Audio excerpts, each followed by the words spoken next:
नमस्कार दोस्तों, मैं विकास शिक्षा ओशन में आप सभी का स्वागत करता हूं। दोस्तों, आज हम इस वीडियो में चर्चा करेंगे ओजोन लेयर जो है, उस ओजोन लेयर में एक बहुत बड़ा छिद्र हो गया है, होल हो गया है। वैज्ञानिकों ने यह दावा किया है कि यह होल अभी तक का सबसे बड़ा होल है।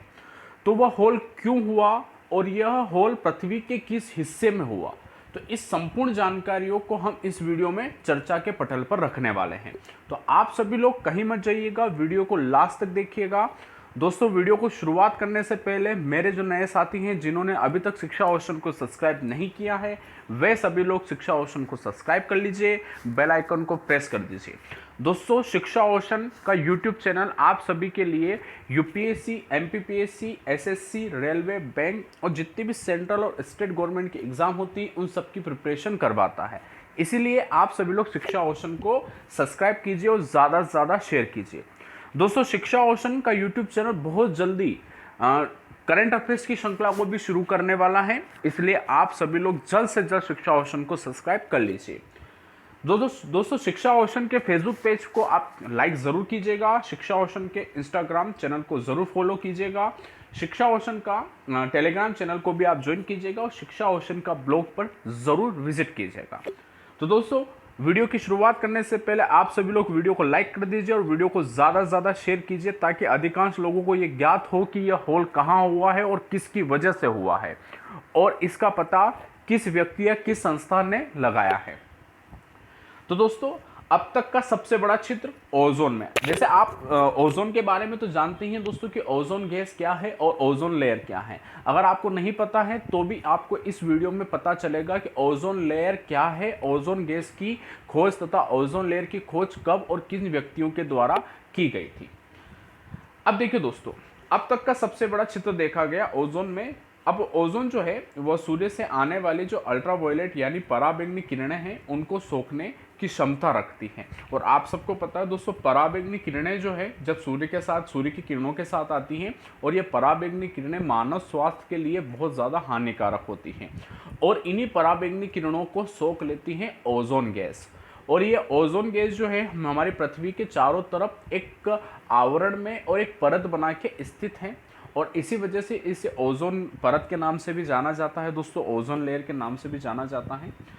तो अब ऐसा कहा जा रहा है दोस्तों, वैज्ञानिकों ने ये कहा है कि एक बहुत बड़ी घटना घटी है, और ये कहा गया है कि साल भर से बर्फ में ढका रहने वाला जो क्षेत्र है जिसका नाम है आर्कटिक महासागर यानी नॉर्थ पोल, उत्तरी ध्रुव जो है पृथ्वी का जो उत्तरी ध्रुव है जिसे हम नॉर्थ पोल के नाम से जानते हैं दोस्तों, आर्कटिक पोल, आर्कटिक महासागर जो पूरा बर्फ से ढका हुआ है, उस आर्कटिक महासागर के ऊपर, और आप सबको मैं बता दूं दोस्तों कि दोनों पोल पर आपके वायुमंडल की ऊंचाई कम होती है और भूमध्य रेखा पर वायुमंडल की ऊंचाई अधिक होती है।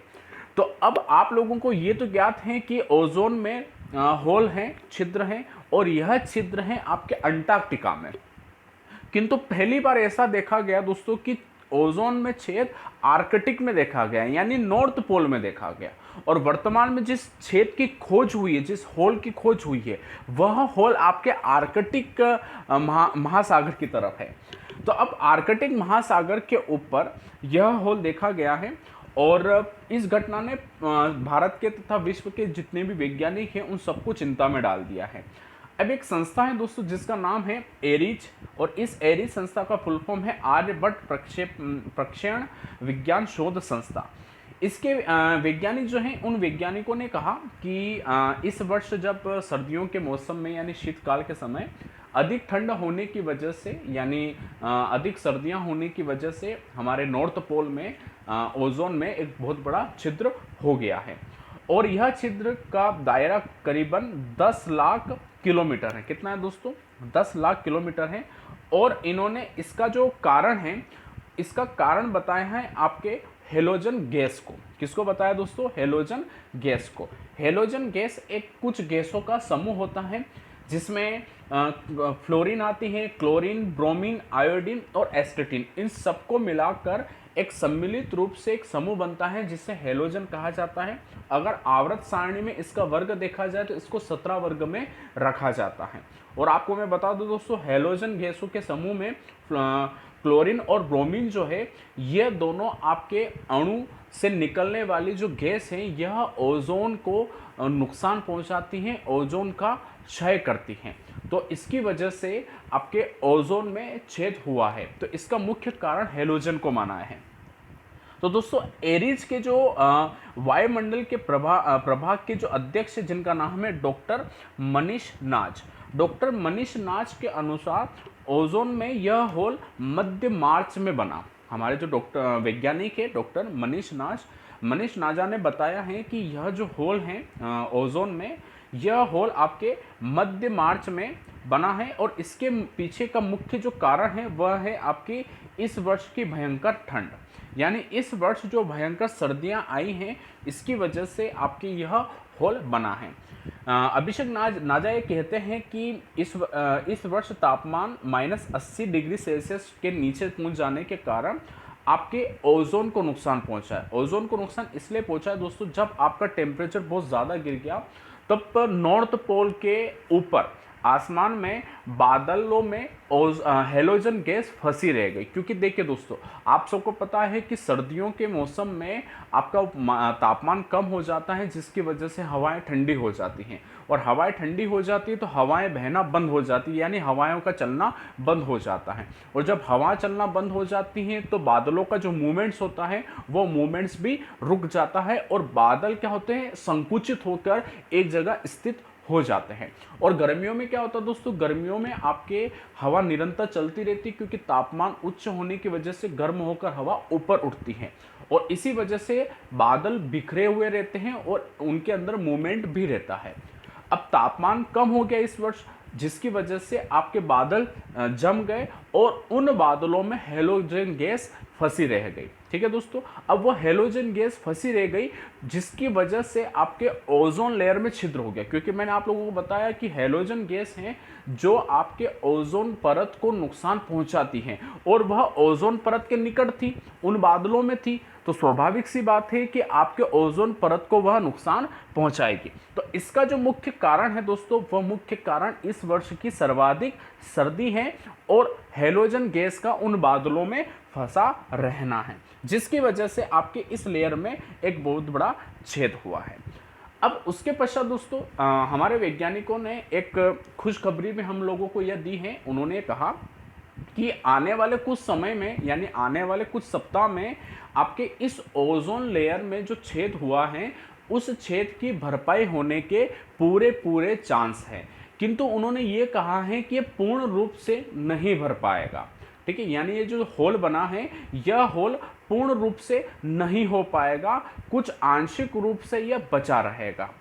अब देखिए दोस्तों, हैलोजन गैस जो है आप सबको ज्ञात है कि अब यहाँ तक तो पता चल ही गया आप लोगों की जो हैलोजन गैस है वह हमारे ओजोन लेयर को बहुत ज़्यादा नुकसान पहुँचाती है। तो इस हैलोजन गैस पर प्रतिबंध लगा दिया था 1987 में। अब हैलोजन गैस को प्रतिबंध लगाने के लिए एक सम्मेलन आयोजित किया गया था मॉन्ट्रियल में। ठीक है, जिससे एक कानून बना, उस कानून का नाम था मॉन्ट्रियल प्रोटोकॉल। इस मॉन्ट्रियल प्रोटोकॉल के तहत 1987 में हैलोजन गैस के उत्सर्जन पर क्या कर दिया गया, प्रतिबंधित लगा दिया। किंतु फिर भी अभी भी कुछ ऐसे देश हैं जो हैलोजन गैस का उत्सर्जन करते हैं और उन्हीं की वजह से हमारे वायुमंडल में हैलोजन गैस की मात्रा अधिक हो जाती है और हमारे ओजोन लेयर को नुकसान पहुंचाती है दोस्तों। अब हमारे स्वास्थ्य के लिए पराबैंगनी किरणें कितनी खतरनाक है ज़रा हम उसके बारे में भी चर्चा कर लेते हैं। अगर मान लिया जाए दोस्तों कि अगर ओजोन लेयर में छेद हो जाता है और ओजोन लेयर अगर ये समाप्त हो जाती है तो इसका प्रभाव हमारे ऊपर कितना पड़ेगा। तो देखिए पहली बात तो ये है कि जब सूरज की किरणें पृथ्वी पर आती हैं तो इस सूरज की किरणों में पराबैंगनी किरणें भी रहती हैं। और अगर उन पराबैंगनी किरणों की प्रकृति देखी जाए तो पराबैंगनी किरणें जो होती है दोस्तों, यह किरणें हमारे मानव स्वास्थ्य के लिए हानिकारक होती है।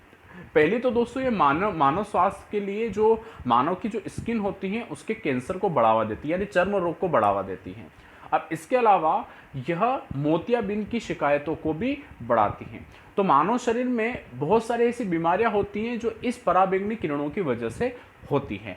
अगर ओजोन लेयर में अगर ये होल बढ़ता गया तो उसकी वजह से आपके मानव के ऊपर बहुत ज़्यादा इसका प्रभाव देखने को मिलेगा दोस्तों। अब अगर अपन बात करें कि ओजोन लेयर की खोज कब हुई थी या फिर वो दो वैज्ञानिक कौन थे जिन्होंने ओजोन लेयर की खोज की थी, तो देखिए दोस्तों, ओजोन लेयर की खोज सर्वप्रथम वर्ष 1913 में हुई थी, जब फ्रेंच भौतिक शास्त्री चार्ल्स फेब्री और हेनरी बुशन ने इसकी खोज की। वह रिसर्च कर रहे थे सूरज से आने वाली किरणों के बारे में। उन्होंने एक स्पेक्ट्रम तैयार किया था और उस स्पेक्ट्रम में जब सूरज की किरणें वो देख रहे थे, तब उन्होंने वहां पर देखा कि कुछ ब्लैक कलर के डॉट उनको दिख रहे हैं, यानी वहां पर सूरज की किरणों में कुछ किरणें गायब थी। क्योंकि मैं आप लोगों को बता देता हूं कि जहां पर सूरज की किरणें नहीं होती हैं वहां पर हमें काला रंग दिखाई देता है। तो जब उन्होंने स्पेक्ट्रम तैयार किया तो उस स्पेक्ट्रम में जब सूरज की किरणें देख रहे थे, तब उन किरणों में कुछ उनको ब्लैक डॉट्स भी दिखाई दिए, यानी कुछ सूर्य की किरणें वहां पर मिस थी। और यह किरणें जांच करने के बाद ये पता चला कि वह पराबैंगनी किरणें थी, और पराबैंगनी किरणें सूरज से तो आ रही थी किंतु पृथ्वी पर नहीं पहुंच पा रही थी। तो उन्होंने जांच करी कि जा कहाँ रही है, बीच में कहाँ जा रही है। तब उन्होंने देखा कि पृथ्वी पर आते समय बीच में यह पराबैंगनी किरणें समाप्त हो रही है, और यह पूरी पृथ्वी पर ऐसा पाया गया है। और अधिक जानकारी ग्रहण करने के लिए उन्होंने अध्ययन किया, तो उन्होंने ये पाया कि एक ओजोन गैस होती है जो पराबैंगनी किरणों को अवशोषित कर लेती है, और पराबैंगनी किरणों की वजह से ही ओजोन गैस का जन्म होता है, और ओजोन गैस का जो मुख्य भोजन है वह पराबैंगनी किरणें हैं। तो ये पराबैंगनी किरणों को अवशोषित कर लेती हैं, जिसकी वजह से पराबैंगनी किरणें हमारी पृथ्वी पर नहीं आ पाती हैं, और उसकी वजह से हमारी पूरी पृथ्वी बची हुई है। और उसी के पश्चात से ओजोन गैस की मान्यता ज़्यादा बढ़ गई है, और ओजोन गैस को एक सुरक्षा कवच के नाम से हम सभी लोग जानते हैं। किंतु दोस्तों, वर्तमान में आधुनिकता में हम सब अंधे हो चुके हैं, पूरा विश्व अंधा हो चुका है, और विकास की इस दौड़ में हम अधिक मात्रा में वायु प्रदूषण कर रहे हैं। कुछ ऐसी गैसें जस्ट लाइक सीएफसी गैसों का हम प्रोडक्शन सर्वाधिक मात्रा में कर रहे हैं, जिसकी वजह से ओजोन लेयर में छेद हो रहे हैं, क्योंकि ओजोन लेयर को कुछ गैसें समाप्त कर रही हैं। और जब गैसें समाप्त कर रही हैं ओजोन लेयर को, तो स्वाभाविक सी बात है कि आपके सूरज से आने वाली पराबैंगनी किरणों को अवशोषित करने के लिए ओजोन नहीं होगी, तो वह पराबैंगनी किरणें पृथ्वी पर पहुंचेगी, और इसका प्रत्यक्ष नुकसान हम मानवों को भोगना पड़ेगा। तो वर्तमान में नॉर्थ पोल में जो बहुत बड़ा होल हुआ है, यह होल मानव जाति के लिए बहुत बड़ा नुकसानदेह है। इसीलिए दोस्तों, हम कामना करते हैं कि जल्द से जल्द वो होल भर जाए, समाप्त हो जाए, और विश्व के नेताओं को ये कोशिश करनी चाहिए कि जो वर्तमान में जो कानून बने हैं या जो नियम बने हैं, उन नियमों पर सख्ती से पालन किया जाए, ताकि भविष्य में ऐसे कोई होल हम नहीं देख पाएं। तो दोस्तों, इसी प्रकार से आप सभी लोगों ने इस वीडियो के माध्यम से ये जाना कि किस प्रकार से नॉर्थ पोल में आर्कटिक महासागर के ऊपर ओजोन में एक बहुत बड़ा होल देखा गया, और वह होल किसकी वजह से हुआ और कब हुआ और कहाँ हुआ। तो दोस्तों, आप सभी लोगों को अगर यह मेरा प्रयास अच्छा लगा है तो वीडियो को लाइक ज़रूर कीजिएगा, और दोस्तों वीडियो को आप ज़्यादा से ज़्यादा शेयर कीजिएगा, ताकि अधिकांश लोग इस जानकारी को ग्रहण कर सकें। और दोस्तों, अगर ऐसे वीडियो आप लोगों को निरंतर चाहिए तो आप सभी लोग शिक्षा ओशन को ज़रूर सब्सक्राइब कीजिएगा, और बेल आइकन को प्रेस करना बिल्कुल मत भूलिएगा, क्योंकि जैसे वीडियो अपलोड होगा सबसे पहले नोटिफिकेशन आप तक पहुंचेगा। तो मेरे मित्रों, आज मैं आपसे विदा चाहता हूं। मुलाकात करेंगे अगले वीडियो में। आप सभी का बहुत बहुत धन्यवाद।